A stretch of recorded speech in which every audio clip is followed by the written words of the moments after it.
Assalamualaikum warahmatullahi wabarakatuh. Pada mata kuliah Kapitasleta Hukum Pidana sebagai satu mata kuliah yang mempelajari isu-isu khusus dalam hukum pidana, hari ini saya mencoba untuk memberikan satu eh, konsep ya yang sudah mulai diterima di kalangan hukum pidana sebagai suatu proses penyelesaian perkara pidana, yaitu konsep restoratif justice. Kenapa saya katakan ini konsep? Karena memang eh, restoratif justice itu diterima sebagai suatu konsep, ya. Bahkan ada yang mengatakan filosofi pemidanaan, ya. Masih ada beberapa perbedaan pandangan tentang RG, restoratif justice. Cuma umumnya diterima sebagai suatu konsep. Oke, hal yang pertama perlu kita pahami tentang RG, Restoratif Justice atau keadilan restoratif, ini merupakan satu konsep yang bukan berasal dari Indonesia, tapi secara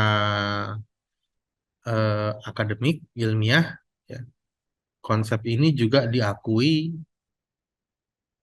tidak murni berasal dari budaya Barat.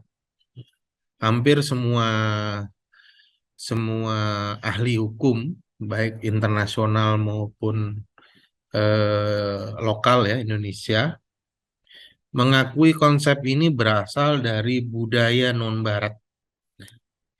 Jadi perlu digarisbawahi, konsep ini merupakan saripati dari budaya non-Barat. Ya. Nah, eh, kemudian terhadap konsep ini di Indonesia, ya, itu juga ada beberapa penelitian yang menjelaskan secara tumpang tindih dengan konsep-konsep asli milik Indonesia. Misalnya musyawarah, ya. Kalau kita bahas RG itu terkadang orang sering tercampur dengan membahas musyawarah, kemudian juga tercampur dengan membahas hukum adat, penyelesaian perkara pidana melalui hukum adat, ya. Bahkan ada penelitian dalam bentuk disertasi mengatakan penyelesaian perkara dengan menggunakan hukum adat itu dapat dibalut dengan konsep RG ini. Tapi ada juga yang memisahkan perbedaan antara musyawarah dengan RG, ya. Salah satunya mengatakan bahwa kalau musyawarah itu biasanya non institusi penegak hukum. Jadi tidak ada intervensi dari penegak hukum. Sedangkan kalau RG itu rentan dengan intervensi penegak hukum. Intervensi yang dimaksud artinya ada keterlibatan, ya, dari penegak hukum untuk melaksanakan RG. Nah, eh, secara internasional, ya, khususnya literatur yang saya baca kebanyakan yang dari Amerika, ya, karena berbahasa Inggris lebih mudah dipahami dari literatur yang dari negara lain yang masih bahasa aslinya kayak bahasa Jerman, Prancis. Saya lebih banyak membaca yang literatur bahasa Inggrisnya, mengatakan bahwa munculnya RG atau Restoratif Justice itu sebagai satu bentuk perlawanan atau juga sebagai satu bentuk kritik terhadap perjalannya sistem peradilan pidana saat ini.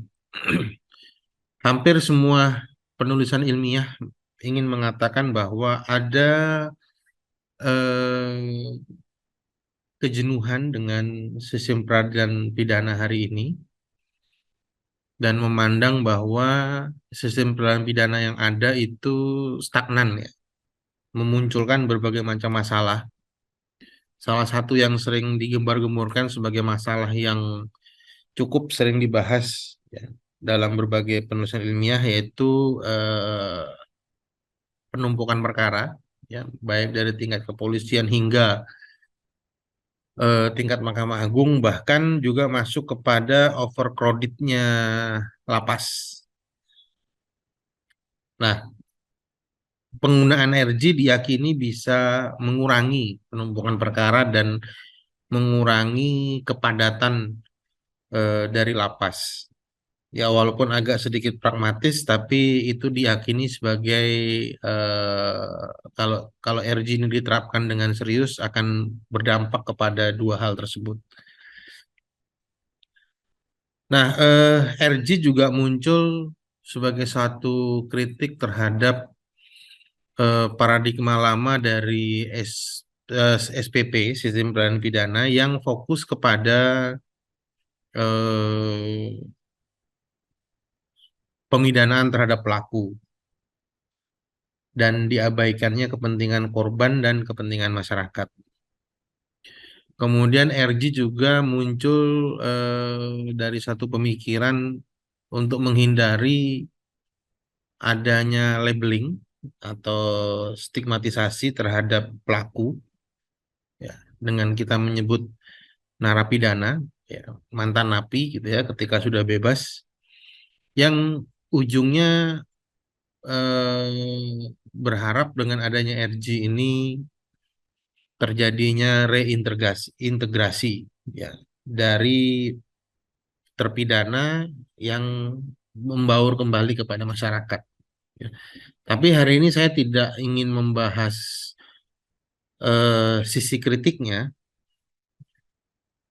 saya ingin membahas dari sisi perjalanan RG itu sendiri di Indonesia. Oke. RG secara yuris normatif itu masuk dalam sistem hukum melalui satu sistem perundang-undangan yang tertuang di dalam Undang-Undang 11 tahun 2012 tentang sistem peradilan pidana anak. Ya,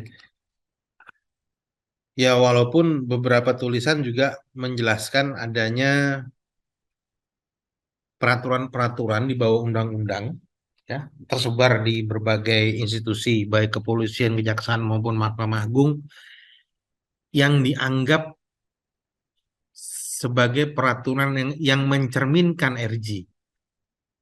Misalnya peraturan Mahkamah Agung tentang pengenaan pidana denda ya yang minimal yang 2.500.000, tentu kita masih ingat ya kalau ada pidana.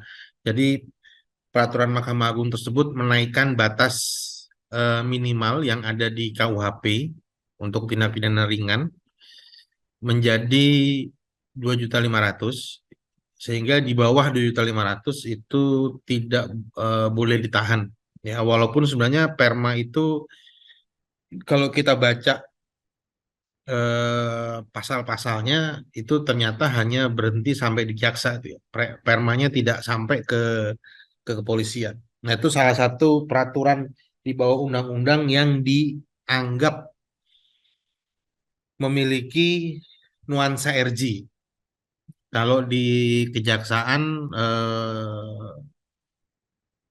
yang bekerja sama juga dengan Mahkamah Agung itu ada peraturan tentang penanganan penuntutan anak, ya, sidang anak. Ya.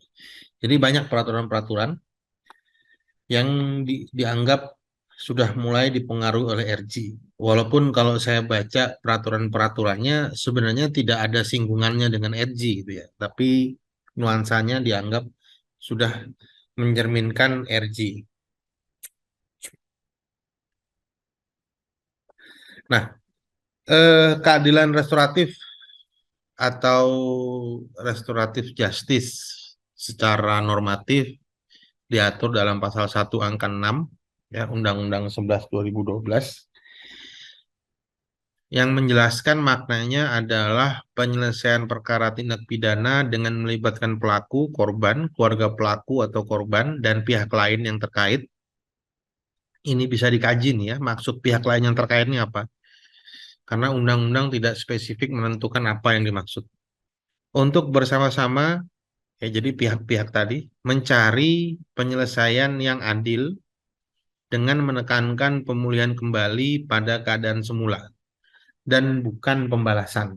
Ya, jadi fokusnya atau tujuan, ya landasan teleologisnya itu adalah pemulihan kembali pada keadaan semula. Tentunya kalimat ini atau frase ini hendak dikaitkan, harusnya ya hendak dikaitkan dengan kondisi masyarakat. Ya, ketika terjadinya tindak pidana dalam suatu komunitas sosial. Nah, di dalam Undang-Undang 11 2012, konsep RG ini ada teknis, turunan teknis yaitu diversi, ya, merupakan penyelesaian di luar sidang. Nanti kita bahas itu juga, tapi kita bahas perkembangan sejarahnya dulu. Oke, nah di secara institusional baik Polri, Kejaksaan maupun Mahkamah Agung masing-masing sudah membuat aturan-aturan teknis ya, yang mulai dari yang secara implisit sampai yang kepada sifatnya sudah eksplisit ya. Mulai eksplisit itu di Polri melalui Surat Edaran Kapolri nomor 8 tahun 2018. Itu sudah tegas disebutkan tentang RG. Kemudian dinaikkan statusnya menjadi Perkap ya, nomor 6 tahun 2019 tentang penyidikan tindak pidana. Di Perkap sebelumnya yang tahun 2012, kalau saya nggak salah nomor 4 ya 2012. Tahunnya sih yakin 2012, nomornya lupa. Tentang manajemen penyidikan tindak pidana itu tidak dimuat RG ya, tidak ada konsep RG. Tapi di Perkap nomor 6 2019 sudah muncul konsep RG sebagai tindak lanjut dari Surat Edaran Kapolri 2018. Nah, kemudian di Kejaksaan juga ada beberapa, sebenarnya ada beberapa peraturan, tapi ini saya masukkan tiga aja ya. Yang puncaknya ada di Perja, Peraturan Jaksa Agung nomor 15 2020 tentang penghentian penuntutan berdasarkan restoratif justice ya. Dua yang sebelumnya ini baru peraturan yang dianggap atau dipandang memiliki nuansa RJ ya, tapi secara eksplisit kata RJ itu sendiri ada di Perja. Nah, lucunya memang Perja ini eh, kalau kita lihat, nanti kita akan bahas secara khusus tentang Perja ya. Itu belum secara tegas merujuk kepada suatu undang-undang ya yang berkaitan dengan RJ, karena amandemen Undang-Undang Kejaksaan itu baru 2021 ya. Baru 2021 ada amandemen Undang-Undang Kejaksaan yang eh, mensyaratkan atau memberikan kewenangan bagi penyidik untuk tidak hanya sekedar menuntut yang kemudian ditafsirkan secara mundur ke belakang, Perja inilah aturannya gitu. Tapi kalau dilihat dari munculnya Perja lebih dulu dibanding amandemen. Ya dari teknis perundang-undangan harusnya terbalik ya. Harusnya eh, undang-undang kejaksaannya lebih dulu di amandemen baru muncul Perja ini. Jadi secara formil perundang-undangannya itu harusnya nggak ada masalah kalau seperti itu. Nah, di Mahkamah Agung ya, di Mahkamah Agung ini peraturannya juga masih parsial ya. Ini yang Perma 2 2012 tadi yang tentang menaikkan denda 2.500.000 ya. Dari 250 rupiah menjadi 2.500.000 karena beberapa peristiwa-peristiwa tindak pidana dalam KUHP yang dendanya kecil tapi juga dipidana penjara, sehingga muncul perma ini. Tiga di atas ini, SEMA 659, SEMA 687, Perma 2 2012 ini dianggap sebagai peraturan yang dinuansai oleh eh, RG, ya, tapi secara khusus muncul di SK Dirjen Badilum, ya, surat keputusan Direktur Jenderal Badan Peradilan Umum. Nah, baru peradilan umum, peradilan khususnya belum. Cuma yang saya dengar informasi terakhir, eh, SK Dirjen Badilum 2020 ini ditunda keberlakuannya. Ya. Nah, itu saya dengar informasi itu di tahun 2021, kalau saya tidak salah ya. Nah, di 2022 ini saya belum dengar apakah sudah diberlakukan lagi atau masih ditunda, saya belum tahu. Jadi saya belum bahas SK Dirjen Badilum ini.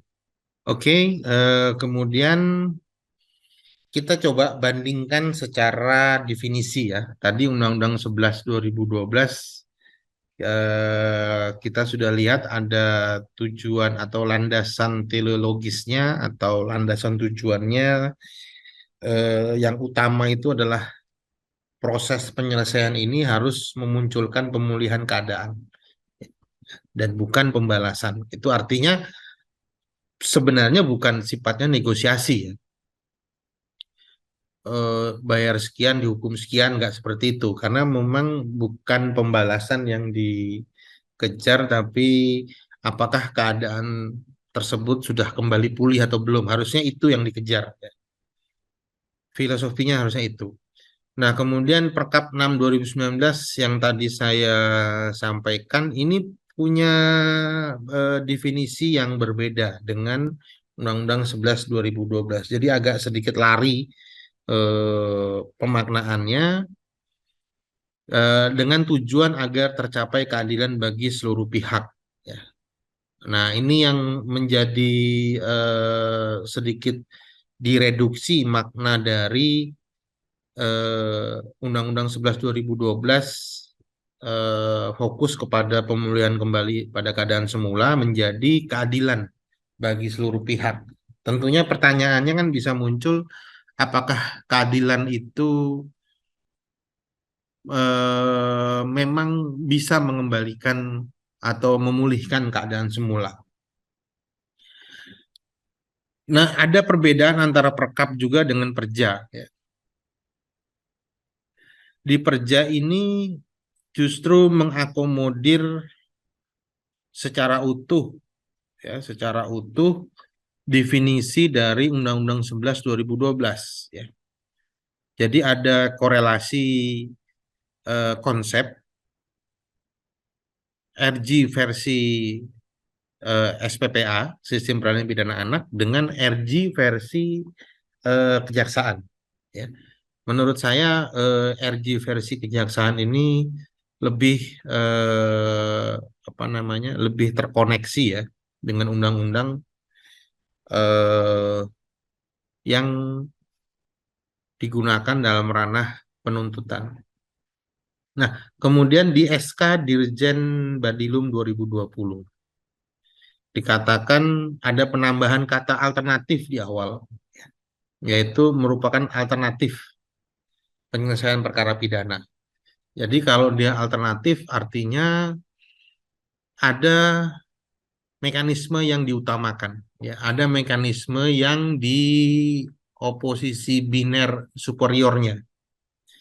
Dan alternatif ini RG dalam konteks Badilum itu hanya sebagai oposisi biner inferior, artinya dia bisa digunakan, dia tidak gitu ya. Eh dalam mekanisme tata cara peradilan pidana berfokus pada pemidanaan yang diubah menjadi proses dialog dan mediasi. Nah, ini saya menjadi maklum ketika saya dapat informasi bahwa SK ini sempat ditunda gitu ya, pemberlakuannya.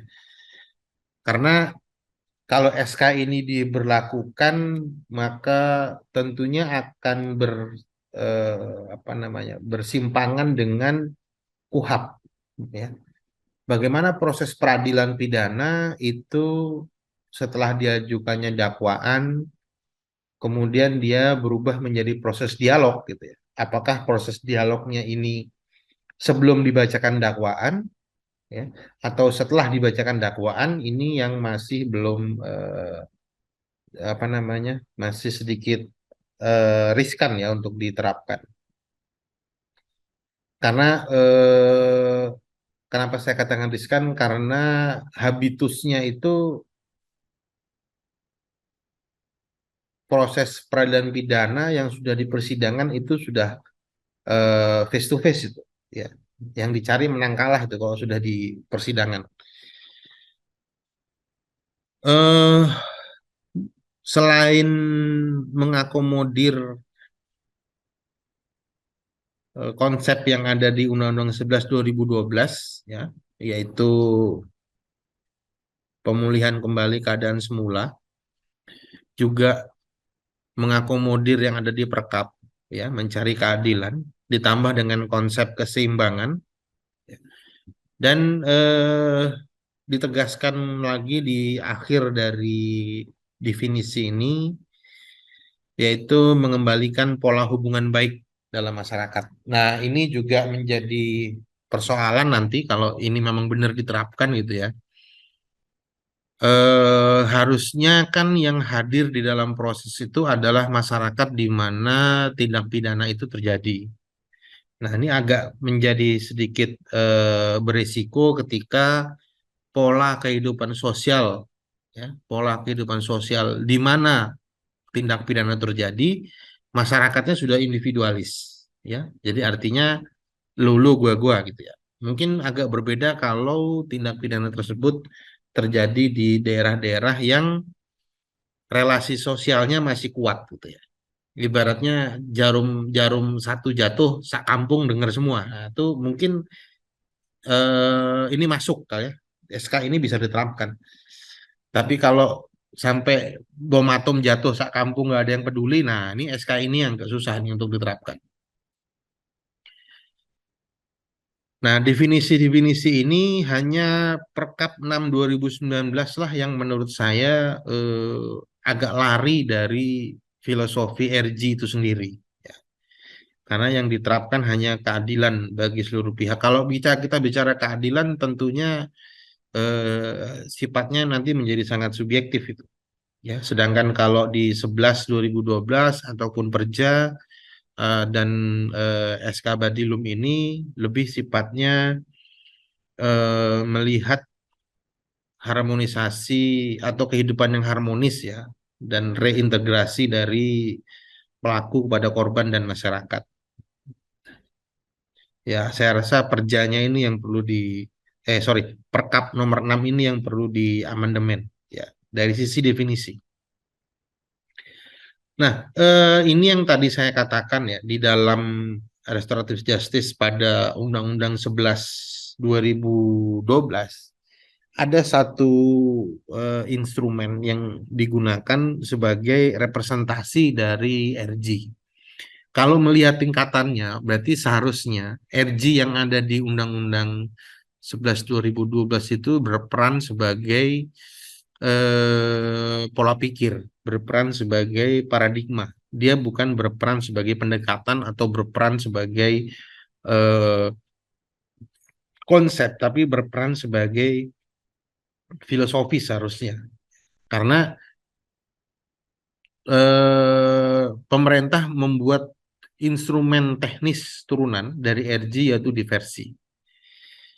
Nah, diversi itu nanti istilahnya atau konsepnya ya di pasal 1 angka 7 itu disebutkan pengalihan penyelesaian perkara pidana anak dari proses peradilan pidana ke proses, sorry itu kurang ya hurufnya, ke proses di luar peradilan pidana. Nah, kalau dilihat dari rangkaian kata ini, maka diversi itu dilakukan sebelum formalitas dari peradilan pidana, baik itu dari tingkat penyidikan, penuntutan maupun di pengadilan. Artinya penyidikan belum berlangsung, maka diversi lebih dulu diadakan. Dan seingat saya RG ini sifatnya wajib ya, baik di tingkat penyidikan maupun penuntutan maupun di pengadilan.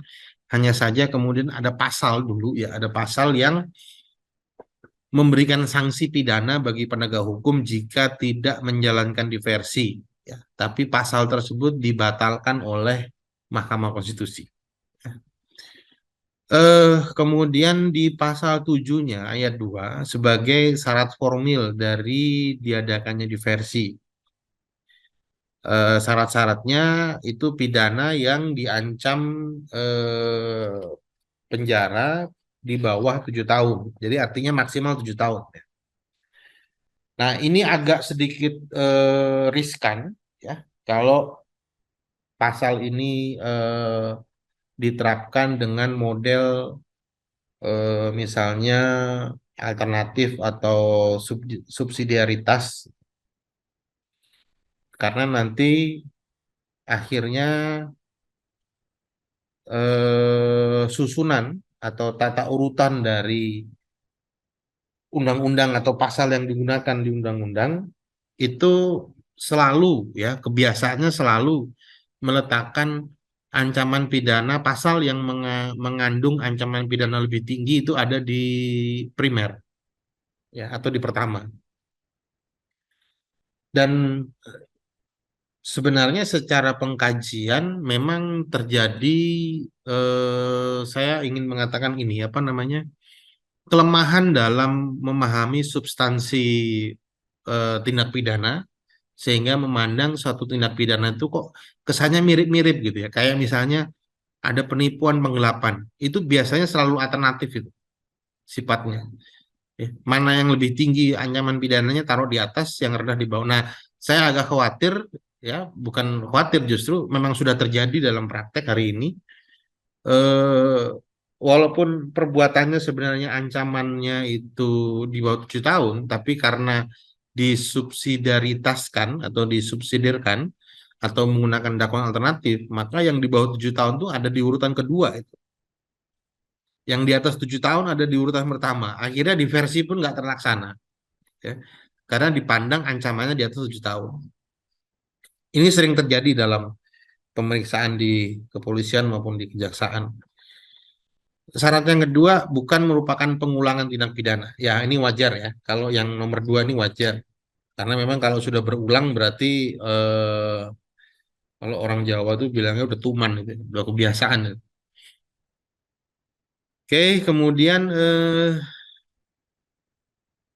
kita lihat di syarat formil materialnya Perkap 6 2019. Tadi itu syarat materialnya di eh, Undang-Undang 11 2012. Nah, materialnya, syarat materialnya tidak menimbulkan keresahan dan penolakan masyarakat. Ya, ini agak susah juga untuk diterapkan karena kalau di kota sudah individualis ya, mungkin dalam kelompok-kelompok tertentu atau tindak pidana tertentu yang eh, tidak bisa disebut menimbulkan keresahan atau penolakan masyarakat. Misalnya kalau eh, sengketa pidana antar perusahaan karena hubungan bisnis. Nah, itu kan tidak mungkin muncul keresahan dan penolakan masyarakat, ya. Atau sengketa tindak pidana penipuan ataupun penggelapan dalam suatu masyarakat apa dalam suatu perseroan atau perusahaan atau karena hubungan bisnis gitu ya. Sesama hubungan bisnis menganggap rekan bisnisnya melakukan penipuan. Itu juga nggak mungkin berdampak konflik sosial. Jadi dua syarat material ini dalam konteks tindak pidana tertentu yang subjek hukumnya spesifik, perseroan atau badan hukum, menjadi tidak bisa diterapkan seharusnya, ya, menjadi tidak bisa diterapkan terhadap perkap ini, gitu ya. Ini menjadi sulit untuk diterapkan. Nah, kemudian adanya pernyataan tidak keberatan dan tidak akan menuntut secara hukum. Nah, ini juga eh, dalam praktek itu memunculkan satu modifikasi ya, perbuatan, misalnya seseorang pelapor itu baru mau akan berdamai kalau sudah posisi 1-0. Artinya si terlapor sudah jadi tersangka. Nanti diminta ganti rugi dengan catatan nggak boleh nuntut. Gitu ya. Itu ada dalam praktek seperti itu. Dan sudah terjadi sudah lama. Ya. Sebelum perkap ini ada juga sudah terjadi pola-pola seperti itu. Serta adanya prinsip pembatasan. Nah, terdiri dari ya pembatasan pada pelaku kesalahan kecil ya dan bukan kesengajaan serta bukan residivis. Jadi bentuk tindak pidananya harus ada unsur kelalaiannya. Pada prosesnya ada dua tahapan ya. Ada dua tahapan yang bisa dilakukan RG. Yang pertama itu pada ranah penyelidikan, ya, RG itu bisa diupayakan kalau melalui surat edaran Kapolri yang tahun 2018 tadi justru menetapkan penyidiklah sebagai inisiator, sebagai mediator bahkan, bukan cuma inisiator, sebagai mediator. Itu masih belum menjadi habitus di kalangan penyidik karena penyidik suka menghindari kalau mau damai damai di luar lah gitu ya. Padahal surat edaran Kapolri-nya minta bahwa penyidik sebagai mediator. Kemudian bisa juga saat penyidikan tapi sebelum SPDP dikirim. Artinya apa? RG itu bisa dilaksanakan dalam tahap penyidikan mulai dari munculnya sprindik sampai ke SPDP yang waktunya 7 hari. Ya. Karena perintah dari Mahkamah Konstitusi, saya lupa nomor putusannya ya, itu mengatakan SPDP wajib dikirim paling lama 7 hari setelah sprindik. Jadi 7 hari itulah waktu untuk melakukan RG.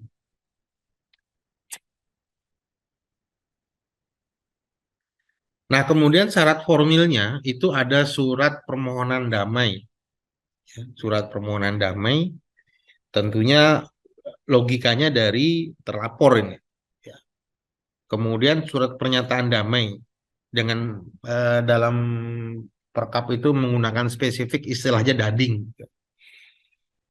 Dading ini proses perdamaian dalam acara perdata sebenarnya. Sebelum ada waktu masih era HIR KUH Perdata istilahnya dading. Tapi Mahkamah Agung mengeluarkan surat edaran Mahkamah Agung tentang mediasi. Jadi dading itu sendiri sebenarnya sudah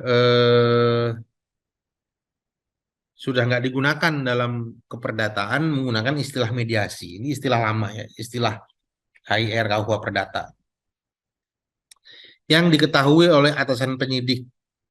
Nah, ini agak sedikit berisiko, diketahui itu disetujui dalam konteks bisa disetujui atau dalam konteks bisa ditolak nih oleh atasan penyidik. Karena kalau diketahui harusnya hanya sebagai pemberitahuan saja. Tidak boleh atasan penyidik tidak boleh intervensi. Kemudian setelah adanya pernyataan damai ada BAP tambahan. Nah, dalam praktek BAP tambahan ini nanti diarahkan kepada ketidakcukupan alat bukti. Salah satu penyebabnya mungkin bisa jadi ditariknya laporan, ya, sehingga tidak cukup alat bukti. Kemudian harus diadakan gelar perkara khusus. Gelar perkara khusus tidak ada dalam KUHP, memang ada aturan teknis gunanya untuk melakukan verifikasi terhadap proses perdamaian tersebut, apakah bisa dinaikkan atau bisa dinyatakan berdamai atau tidak. Dan juga menjadi satu apa ya, satu pemberian legal standing bagi penyidik untuk mengeluarkan SP3. Pelaku sukarela dan tanggung jawab ganti rugi. Ini agak susah nih pelaku sukarela nih ya. Dalam konteks pidana, walaupun sifatnya pidana umum, tapi dalam hubungan bisnis itu hampir jarang ketemu dengan pelaku yang sukarela itu. Ya. Maka tadi nyambungnya kepada fenomena 1-0 ya. Jadi dianggap sukarela, dipaksa menjadi tersangka terlebih dahulu baru bisa disebut sukarela dan bertanggung jawab dengan ganti rugi. Ya, ini yang dianggap adil tadi kalau kita lihat definisinya si Perkap ya. Yang dikejar adalah keadilan bagi para pihak. Adil dalam arti si terlapor tidak jadi diproses, pelapornya dapat ganti rugi. Tapi apakah tercipta pemulihan keadaan semula belum tentu. Ya, sangat tidak relevan dengan konsep RG yang dari undang-undang lain. Nah, dalam bentuk perja, ya, dalam bentuk perja itu ada dua tindakan hukum yang dilakukan oleh penuntut umum, yaitu penutupan perkara demi hukum dan penghentian perkara. Penutupan perkara demi hukum syaratnya sebagian besar sudah ada di KUHP, ya, yaitu terdakwa meninggal dunia, daluarsa, nebis in idem, ini ada di KUHP. Kalau saya nggak salah di 109 KUHP ya.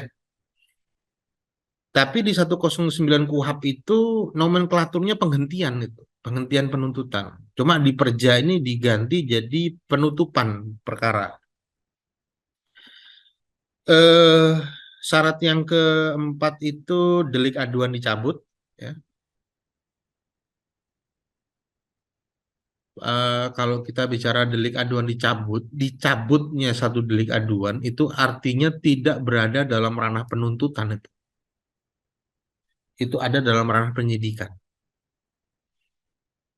Apakah masih bisa dilakukan pencabutan delik ketika dalam ranah penuntutan? Ini jadi masalah ini. Kenapa itu dijadikan syarat gitu ya? Karena pencabutan delik itu ada di penyidikan itu, ya, bukan di penuntutan. Kecuali nanti ada hukum acara lagi yang memang mengatakan delik aduan itu bisa dicabut dalam ranah penuntutan.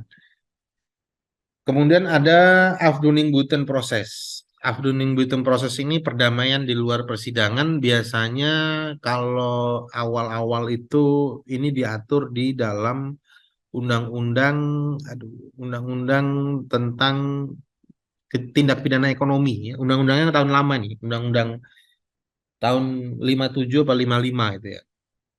Jadi mengenai penyelundupan ya. Itu ada penggantian ganti rugi pada negara kemudian nggak diproses tapi diakomodir di sini. Nah, untuk Abduninggoiten proses itu ada dua syarat yaitu sukarela dan pemulihan keadaan. Ya ini jauh lebih baik dibanding perkap tadi. Nah, kemudian ada yang kedua yaitu penghentian perkara. Penghentian perkara ini syaratnya tersangka menjadi tersangka baru pertama kali. Kemudian ancaman pidananya di bawah 5 tahun, agak sedikit apa lebih kecil dibanding undang-undang SPPA ya, yang 7 tahun. Nilai kerugian 2.500.000, nilai kerugian 2.500.000. Kemudian terjadi pemulihan. Nah, yang terakhir agak bahaya. Ya. Walaupun sudah terjadi perdamaian, tapi kalau kepala cabang kejaksaan ataupun kepala kejaksaan negerinya nggak setuju, eh, perdamaian tersebut menjadi gagal, tidak bisa diproses.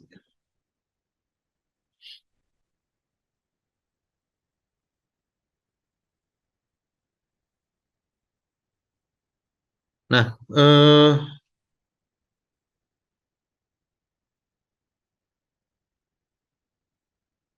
nanti kita akan lihat apa namanya? Kita akan lihat eh, lebih detail tentang perja ini, ya. Saya akan buka perjanya eh, untuk kita bahas lebih detail.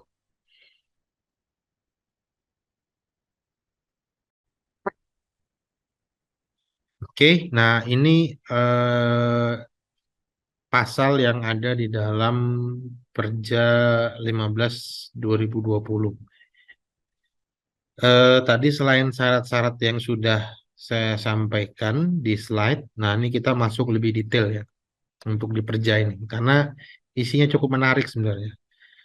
eh di pasal 4 ini ada hal-hal yang menjadi parameter bagi penuntut umum untuk melakukan penghentian penuntutan. Yang pertama itu adalah kepentingan korban dan kepentingan hukum lainnya. Ya, artinya korban sudah apa namanya menjadi fokus utama di dalam proses penuntutan. Kemudian juga penghindaran stigma negatif. Penghindaran stigma negatif ini harus dimaknai dengan poin D, ya, respon dan keharmonisan masyarakat.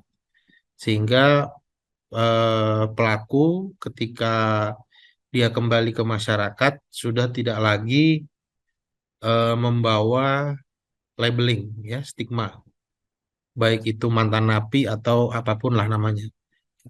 Kemudian yang terakhir kepatutan, oh sorry, ini yang C ada penghindaran pembalasan. Jadi ini sama dengan definisi yang diungkap oleh Undang-Undang 11 2012.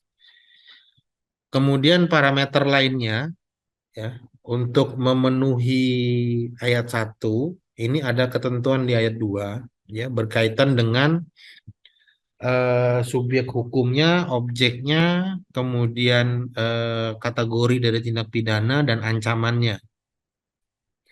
Latar belakang terjadinya tindak pidana juga menjadi perhatian, ya. Kemudian tingkat ketercelaan ini dalam kaitannya dengan ketersinggungan sosial. Kemudian ada kerugian yang muncul ya dari tindak pidana tersebut. Kalau dilihat eh, model dari kalimatnya, maka kerugian ini bukan hanya sekedar finansial, tapi hal-hal lain. Pandangan Posner juga masuk di sini, cost and benefit, ya. Jadi dipertimbangkan biaya perkara yang akan dikeluarkan dengan dibandingkan dengan ketika perkara ini damai, gitu ya. Eh, Respon dan keharmonisan ini diwujudkan dengan syarat yang huruf E, ya, pemulihan keadaan semula. Ini menjadi penting untuk dijadikan syarat, namun memang yang terakhir ini agak sedikit menyimpang dari filosofisnya RJ, ya, adanya perdamaian korban dan tersangka. Karena munculnya syarat adanya perdamaian ini akan jadi peluang untuk melakukan tindakan-tindakan hukum yang eh, bersifat merugikan pihak korban saja. Ya, mungkin bisa jadi damai itu dipaksakan, atau mungkin juga apa namanya tersangka atau terdakwa itu juga dipaksa untuk berdamai. Karena mungkin bisa jadi orang yang menjadi tersangka atau terdakwa itu memang punya keyakinan bahwa dirinya tidak bersalah, gitu ya. Nah, unsur keyakinan tidak bersalahnya seseorang itu yang tidak diakomodir di sini ya. Oke, kemudian ini sudah pasal 5 ya, tadi sudah saya bahas di slide awal. Nah, yang menarik tadi slide awal itu ini yang pasal 5 ayat 2 ya.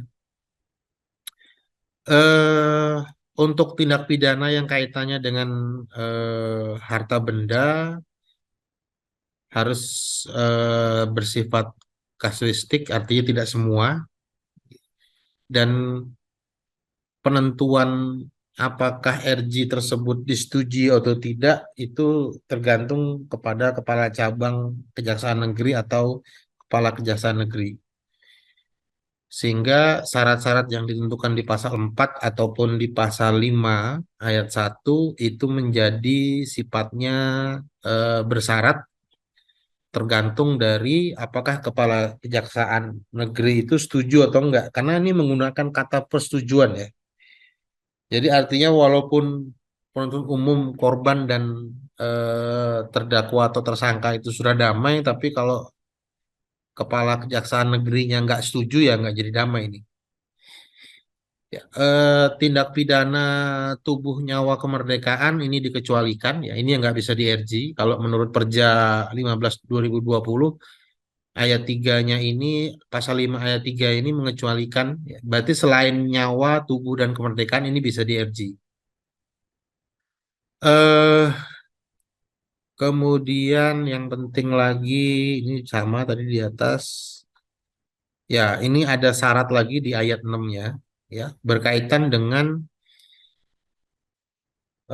pemulihan kembali keadaan semula. Jadi barang sudah dikembalikan, kerugian sudah diganti, mengganti biaya sudah, ya. Kemudian memperbaiki kerusakan yang timbul dari akibat tindak pidana ini juga diatur. Kemudian ada kesepakatan damai ya, yang ayat 6 huruf B, kemudian yang huruf C-nya masyarakat merespon positif. Nah, ini yang agak sulit ya kalau dikaitkan dengan tadi perubahan relasi sosial yang individualis. Apakah yang huruf C ini menjadi syarat wajib atau tidak? Tapi kalau sudah disebutkan ini kan bahasanya selain memenuhi syarat dan ketentuan di atas ya, berarti harusnya syarat respon masyarakat yang positif ini harusnya dipenuhi ya. Nah, ini jadi persoalan nanti kalau seperti tadi yang saya katakan, kalau ternyata tindak pidana itu muncul karena hubungan bisnis ya, yang nggak ada hubungannya dengan masyarakat gitu. Kecuali nanti mau ditafsirkan salah satu golongan atau klasifikasi golongan masyarakat pebisnis misalnya. Ya. Bisa ditarik ke sana penafsirannya. Cuma kalau bahasanya masyarakat biasanya lebih merujuk kepada masyarakat umum. Kemudian oke, 7 ini kaitannya dengan 6 huruf A dapat dikecualikan dalam hal disepakati korban dan tersangka syarat pemulihan kembali pada keadaan semula sebagaimana dimaksud ayat 6 huruf A dapat dikecualikan. Ya, jadi yang ayat 6 ini yang huruf A yang isinya 1 2 3 4 itu bisa dikecualikan dengan kesepakatan korban dan tersangka. Eh nah, ini ada juga pengecualian ya selain dari tindak pidana terhadap orang, nyawa, tubuh dan keamanan, ada juga tindak pidana yang dikecualikan. Penghentian penuntutan berdasarkan keadilan restoratif dikecualikan untuk perkara makar ya, keamanan negara, negara sahabat, kemudian tindak pidana diancam dengan ancaman minimal, narkotik nggak berarti nggak boleh di RG, tindak pidana lingkungan juga nggak boleh di RG, tindak pidana dilakukan korporasi nggak boleh di RG.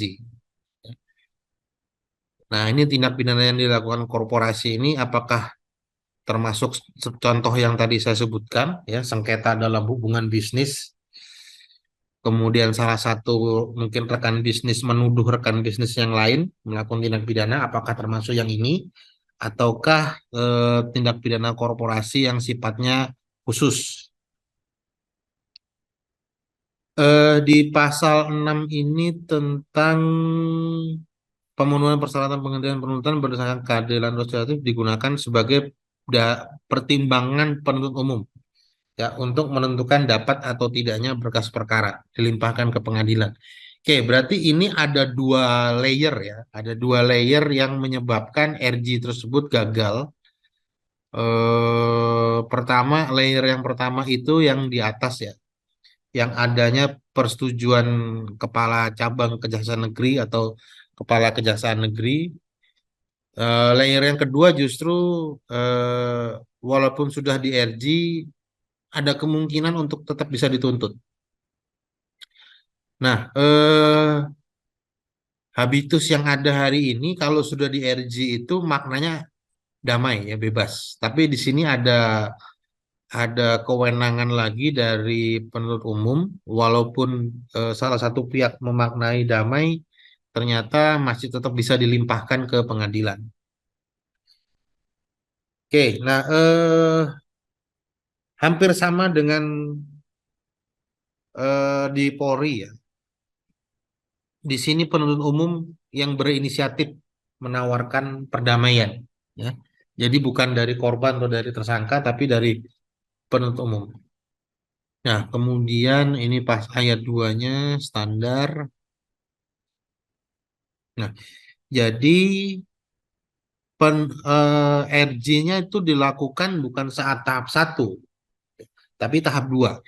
Kalau tahap satu itu kan penyerahan berkas dari penyidik ke kejaksaan, tapi RJ mulai dilaksanakan itu pas tahap dua, pada saat penyerahan tanggung jawab tersangka dan barang bukti.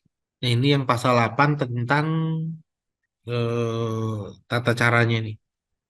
Oke, pasal 8 ini pemanggilannya melibatkan ayat 2-nya itu melibatkan keluarga tersangka atau perwakilan masyarakat, tokoh atau perwakilan masyarakat. Nah, ini agak saat ini sulit untuk diterapkan nih, karena penentuan tokoh itu parameternya apa nanti? Perwakilan masyarakat parameternya apa? Ya, walaupun ini satu hal yang cukup lebih apa namanya lebih progresif dibandingin penyidikan ya, dibandingin perkap dari Kapolri, lebih progresif ini, tapi parameternya tokoh dan perwakilan masyarakat ini perlu ditetapkan nih. Oke, ini standar ya. Oke, ini yang ayat 5 ini agak agak jadi akan jadi masalah nih, karena persetujuan dari kepala kejaksaan negeri atau kepala cabang gitu ya. Nanti akhirnya kalau sudah terjadi perdamaian diteruskan ke kepala kejaksaan tinggi ya. Kalau mengingat struktur dari kejaksaan itu kayak ini ya, kayak apa? eh, Slogannya Trimas Ketir ya, satu untuk semua, semua untuk satu gitu ya. Jangan-jangan kepala kejaksaan tinggi bisa membatalkan ini. Ya harusnya nggak usah disebut, kecuali memang perkaranya dipegang oleh kejaksaan tinggi.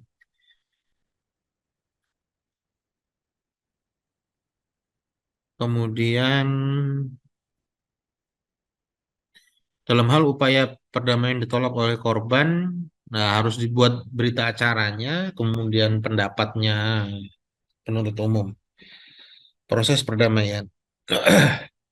Ya, ini merupakan turunan dari pasal 4, pasal 5, pasal 6 ya. Di pasal 9 ini mengenai lokasi dilakukannya perdamaian, kemudian jangka waktu perdamaian gitu ya.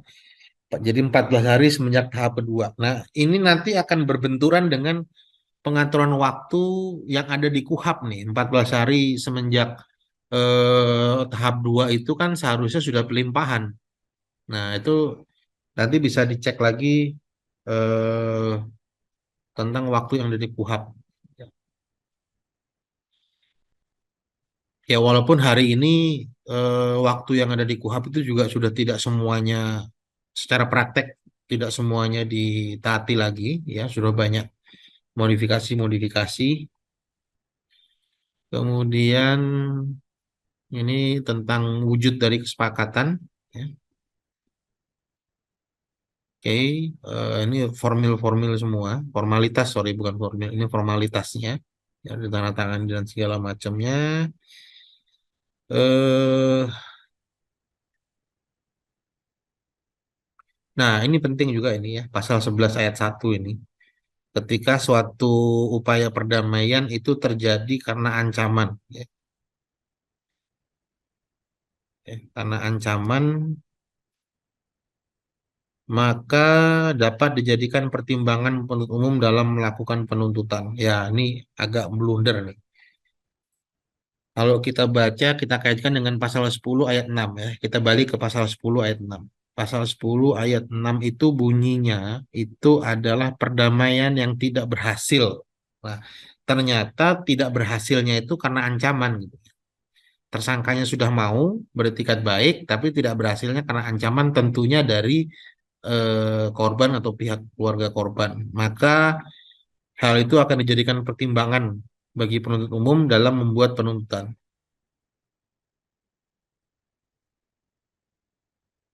Nah, hanya saja pertimbangannya ini nanti wujudnya apa? Apakah meringankan ya, atau justru mengusulkan untuk dibebaskan? Ini perlu dilihat lagi di, nah, oh ini. Ya. Oh, dia menjadi keadaan yang meringankan. Ya.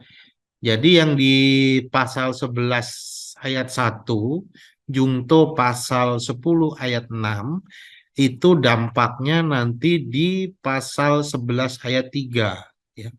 Tersangka atau terdakwa yang memperoleh ancaman untuk menggagalkan perdamaian, maka jika bisa dibuktikan di dalam proses perdamaian tersebut gagalnya karena ancaman, penuntut umum harus memuat peristiwa tersebut sebagai keadaan yang meringankan atau tuntutan pidana bersyarat. Oke. Nah, di pasal 12-nya ini berkaitan dengan persetujuan ya, persetujuan dari kepala cabang. Tadi sudah saya sampaikan eh, apa namanya dampak dari konsep persetujuan ini bisa mengacaukan perdamaian ini. Oke, Oke, tadi itu eh, pemahaman kita soal Perja nomor 15 tahun 2020. Sedangkan untuk SK Badilumnya saya nggak bahas ya karena saya masih belum dapat informasi apakah jadi diberlakukan atau tidak. Tapi nanti kalau saya sudah dapat informasi memang sudah diberlakukan kembali karena kalau saya nggak salah tahun lalu itu ada penundaan pemberlakuannya. Ya, jadi saya hanya stop sampai di Perja. Eh, Kalau saya dapat informasi, kita lanjutkan videonya dengan membahas SK Badilum. Baik, terima kasih sudah mendengarkan video ini. Jika ingin ada pertanyaan, silakan komen di kolom komentar atau japri langsung ke saya boleh. Terima kasih. Assalamualaikum warahmatullahi wabarakatuh.